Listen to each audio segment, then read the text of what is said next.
बच्चों का अपहरण कर लिया गया। गलत तरीके से नेपाल के कानून को तोड़ते हुए नेपाल और भारत के बॉर्डर, इस प्रकार भारतीय फौजियों को भी धोखा दे करके किस प्रकार यहाँ लाया गया भारत में, और उनको किस प्रकार जबरदस्ती डिटेन किया हुआ है, उनका धर्म परिवर्तन किया जा रहा है। और सचिन इसमें डायरेक्ट रूप से शामिल है, सीमा खुद शामिल है, और सीमा और सचिन के अलावा जो जो लोग भी इसके शामिल है, चाहे वो कोई भी है, उन लोगों के खिलाफ कानूनी कार्रवाई की जाए, उनके खिलाफ एफआईआर दर्ज करके और उनको पूछताछ के लिए नेपाल बुलाया जाए और उनको कोर्ट में पेश किया जाए, उनका रिमांड लिया जाए और उनको तमाम उनके स्टेटमेंट को रिकॉर्ड किया जाए और उनको जेल में बंद किया जाए नेपाल की। तो नेपाल के अधिकारियों ने बड़ी अच्छी तरीके से बात को सुना है, समझा है। तो उम्मीद है कि नेपाल के अधिकारी इसमें बड़ा कदम उठाएंगे, और नेपाल सरकार को भी हमने लिखा है, गृह मंत्रालय को भी हमने लिखा है, आई साहब को भी लिखा है और एसएसपी साहब को भी हमने लिखा है, जो हमारा भारतीय उच्चायोग नेपाल में है उसको भी हमने लिखा है, जो पाकिस्तान का उच्चायोग नेपाल में है काठमांडू में उसको भी हमने लिखा है, भारत में जो नेपाल का उच्चायोग है उसको भी हमने लिखा है, और भारत में जो हमारा गृह मंत्रालय है उसको भी हमने लिखा है, और पाकिस्तान उच्चायोग जो नई दिल्ली में है उसको भी हमने लिखा है। क्योंकि ये मामला दो देशों का मामला है, इसके अंदर जो है ह्यूमन ट्रैफिकिंग हुई है नेपाल से, और नेपाल तक वो बच्चे जो है वैलिड थे। तो इसमें एक बड़ी कार्रवाई नेपाल पुलिस की तरफ से होगी। जो भारत में हम कार्रवाई कर रहे हैं वो तो चल ही रही है, उसके अलावा नेपाल से भी एक बहुत बड़ी कार्रवाई इसके अंदर होगी, और किसी भी कीमत में भारत सरकार इसको नागरिकता नहीं दे पाएगी, ये हम आपको बता रहे हैं। क्योंकि कानूनी रूप से ये क्लियरेंस इसको नहीं है, और नेपाल के अंदर भी इसके खिलाफ जो है मामले दर्ज हो चुके हैं। तो वहां पर भी ये जल्दी ये इसको जो है नेपाल की पुलिस भारत में आएगी और कोर्ट से परमिशन लेकर के इसको सीमा हैदर को, सचिन को और उनके बच्चों को यहां से लेके जाएगी। ऐसा हमने कार्रवाई की है। कुछ बातें ऐसी भी आई हैं कि जो आज 10 तारीख थी, 10 तारीख को गुलाम हैदर का यहां पर गवाही होनी थी और उसको भारत में आना था। तो हमने अपनी स्ट्रेटजी को चेंज करते हुए, अपनी कानूनी पॉलिसी को चेंज करते हुए कुछ बदलाव हमने किए हैं, और वो बदलाव करना हमारी कानूनी मजबूरी है। क्योंकि नेपाल यात्रा, क्योंकि जब हम जो नेपाल दूतावास है दिल्ली में, जब हम उनसे बात की कि हम इन बच्चों को यहाँ से भारत से ले जाएंगे, तो कहीं ऐसा ना हो एक बार तो इनको नेपाल बॉर्डर से जो है वो इलीगली भारत में एंट्री करा दिया गया है। हम अगर इनको लेके जाते हैं तो वो एंट्री हमें वैलिड चाहिए, हम ऐसे ही चुपचाप तरीके से वहां पर लेके नहीं जाना चाहते।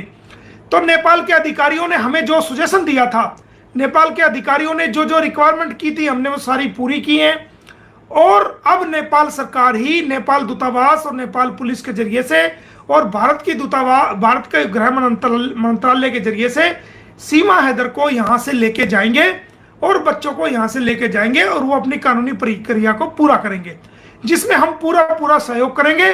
और गुलाम हैदर का केवल भारत आ जाना ही काफी नहीं था, उसको नेपाल भी जाना पड़ता, और भारत आने के बाद उसको नेपाल का वीजा नहीं मिलता। इसलिए जो इंसान जिस मुल्क का होता है उसी देश में हर देश की एम्बेसी और हर देश के हाई कमीशन होते हैं। तो गुलाम हैदर का नेपाल का वीजा लिया जाना भी जरूरी था।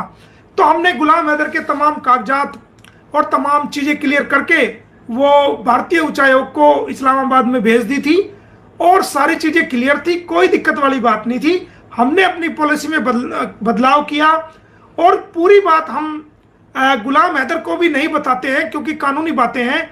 उसका रीजन ये है कि गुलाम हैदर बहुत ही शरीफ इंसान है, और उसको ये पता नहीं है कि कौन सी बात मीडिया में बोलनी है और कौन सी बात नहीं बोलनी है, क्योंकि वो दिमागी रूप से बड़ा परेशान हो चुका है। अपने बच्चे उससे दूर चले गए हैं, उसका घर बेच दिया गया है, उसकी बीवी 3 लाख रुपए लेकर के यहाँ आ गई है, और धोखाधड़ी से वो इलीगल तरीके से भारत में जो है वो सचिन मीना के साथ रह रही है।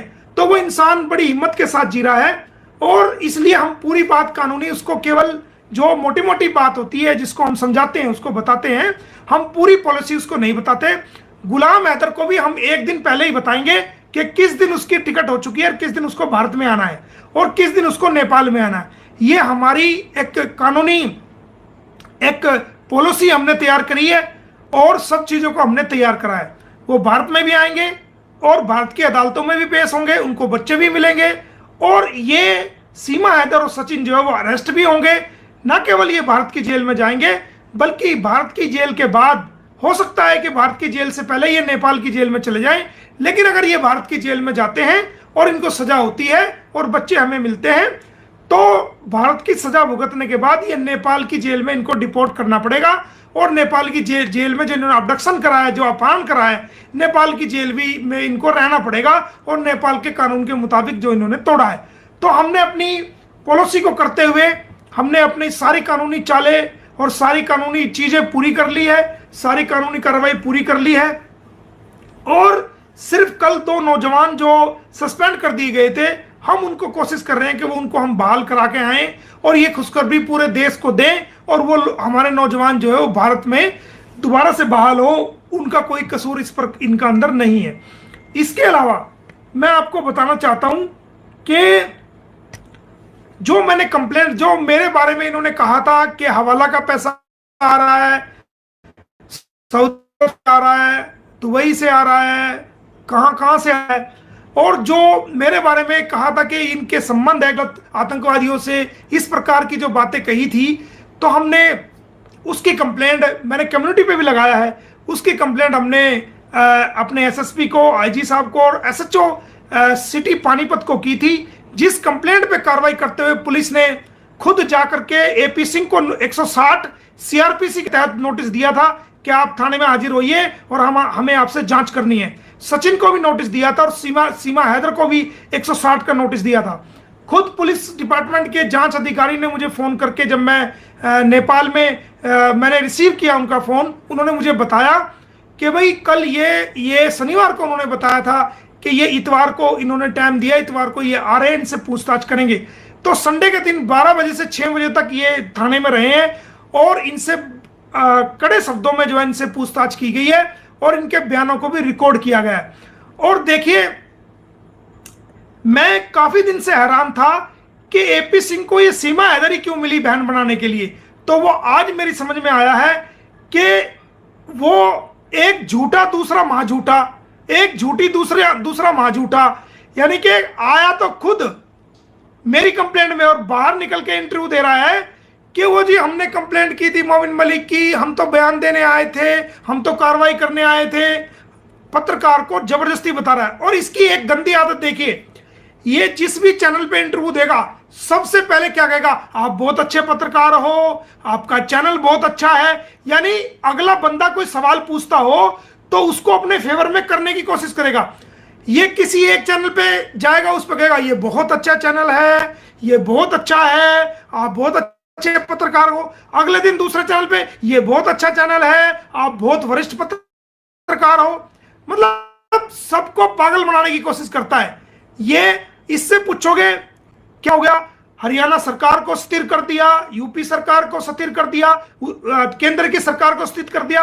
अरे मैं एक छोटा सा वकील हूं, क्या एक वकील की पावर है कि वो सरकार को स्थिर कर दे?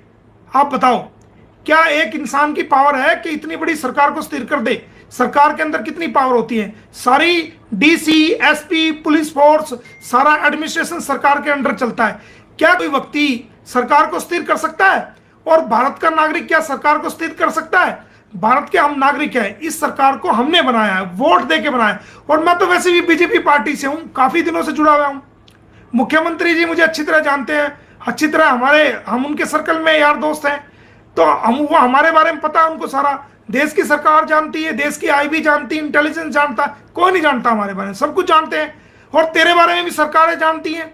तो तेरे झूठी कंप्लेंट करने से या तेरे बकवास करने से कोई फर्क नहीं पड़ने वाला। तू बुलाया तो पुलिस डिपार्टमेंट ने तेरी जांच करने के लिए है, तेरे से पूछताछ हुई है बहुत, और बाहर निकल के कहता है जी हमने कंप्लेंट दी थी।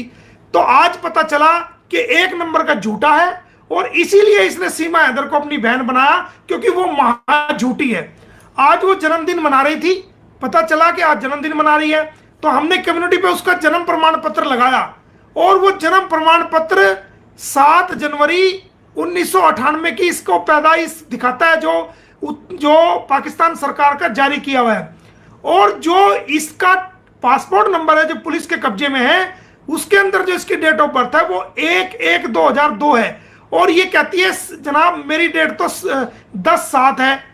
तो भाई एक इंसान 3 बार पैदा नहीं हो सकता, ना वो 7 जनवरी को पैदा हो सकता, ना 1 जनवरी को पैदा हो सकता, और ना 7 जो है ना जून को पैदा हो सकता। तो झूठ की दुकान है हमारे भारत का।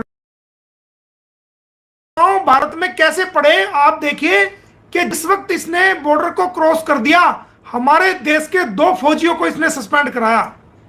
यानी कि जैसे कदम इसके भारत में पड़े क्रॉस करके 2 फौजियों के पेट पे लात मारी, 2 फौजियों के परिवारों की रोजी को इसने छीना।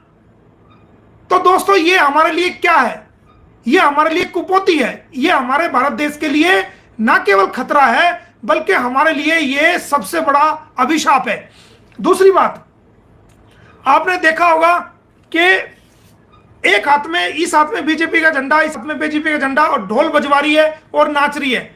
अरे जो बीजेपी के कार्यकर्ता हैं, जो जिन्होंने पूरी उम्र बीजेपी के लिए लगाई है, उन्होंने भी इतनी जल्दी नहीं की। वो भी जब मोदी जी ने शपथ ले ली, जब ढोल बजे हैं, तेरे को क्या ऐसी बीमारी आ रही थी? तेरे को क्या ऐसी आफत आ रही थी? तेरे को कौन सा एकदम नागरिकता की चिंता थी? तू कैसे भारत में पैर पसारना चाह रही थी कि शपथ लेनी, तूने ढोल बजवाने शुरू कर दिए हैं? तो इससे क्या साबित हो? तू हम भारतीयों से ज्यादा है क्या? हम भारत के लोगों से ज्यादा वफादार है क्या तू भारत की? एक नंबर की तू जो है हमारे अपने देश की नहीं हुई तो हमारी क्या होगी? तो ये सब ड्रामे हैं। भारत सरकार भी तेरे ड्रामों को समझ रही है और हमारे भारतीय भी तेरे ड्रामों को सब समझते हैं कि कौन से ढोल है। ढोल तो हम भी बजाएंगे, ढोल तो भारतवासी भी बजाएंगे। जिस दिन तू जेल जाएगी उस दिन देखना ढोल, उस दिन देखना पटाखे, उस दिन देखना मिठाइयां कैसे बटेगी। हम बताएंगे आपको ढोल कैसे बजते हैं, कैसे मिठाइयां बजती हैं। हम भी तो ढोल बजवाएंगे। और ये तेरा भाई जो महा झूठा है, और इसने 10 जगह कंप्लेंट दे रखी। इसने रबूपुरा थाने में कंप्लेंट दी, इसने दिल्ली पुलिस में कंप्लेंट दी। दिल्ली पुलिस के कुछ नौजवान मेरे घर पूछताछ करने के लिए आए थे, तो उन्होंने बताया कि वो नेपाल गए हुए हैं। तो फिर मैंने उनको कहा मेरा नंबर दे देते, कोई दिक्कत नहीं। दिल्ली कंप्लेंट करी इन्होंने पानीपत, सोनीपत, चंडीगढ़, कहां कहां कंप्लेंट करी। क्या हुआ?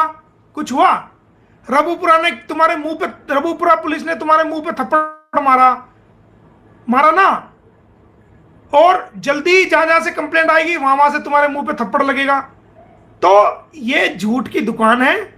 इनको सबसे बड़ी मुसीबत ये है कि इनका झूठ पकड़ा गया है, और सीमा का भी झूठ बुरी तरीके से पकड़ा गया, एक्सपोज हो चुकी है। पशुपतिनाथ मंदिर से भी, होटल से भी, डेट ऑफ बर्थ से भी, और शादी के सिलसिले से भी, और हैदर के मामले में भी कि हैदर मारता था, ये करता, ये पूरी तरह झूठ बोल चुकी है।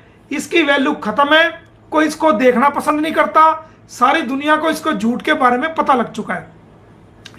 ये मेरे बारे में बात करते हैं कि मोमिन क्रिमिनल है, मोमिन बदमाश है। अरे मैं तो क्रिमिनल हूं, बदमाश हूं, अपने लिए हूं ना, कोई दिक्कत नहीं। बता तेरे से मुझे क्या रिश्तेदारी जोड़नी है? तुझे तो जेल करा दूंगा, ठीक है, चिंता मत करे। पारुल के अंदर भी कोई कमी थी क्या? पारुल के अंदर क्या कमी थी? हेमंत के अंदर क्या कमी थी? हेमंत ने तेरी बेल कराई, तेरे लिए जो ना तुझे जेल से निकाला, उसको भी तूने नहीं छोड़ा। तूने पारुल को भी नहीं छोड़ा। तू जिसको चाहे उसको गालियां दे। तू कह रही है बच्चों को बोलते। अरे बच्चों के लिए तो लड़ाई लड़ रहे हैं। पारुल भी बच्चों के लिए बोलती है, हम भी बच्चों के लिए बोलते हैं, आस्था माँ भी बोलती है, और जितने भी हमारे भाई बहन है, वो काका गुजर है वो हो गया, और जितने भी यूट्यूबर्स हैं, शाहिद भाई है, और चाहे इंडिया के हैं, चाहे पाकिस्तान के, चाहे कहीं के भी हैं, वो सारे तमाम लोग बच्चों की तो लड़ाई के लिए बोलते हैं। बच्चों के बारे में तो किसी ने भी गलत नहीं कहा आज तक।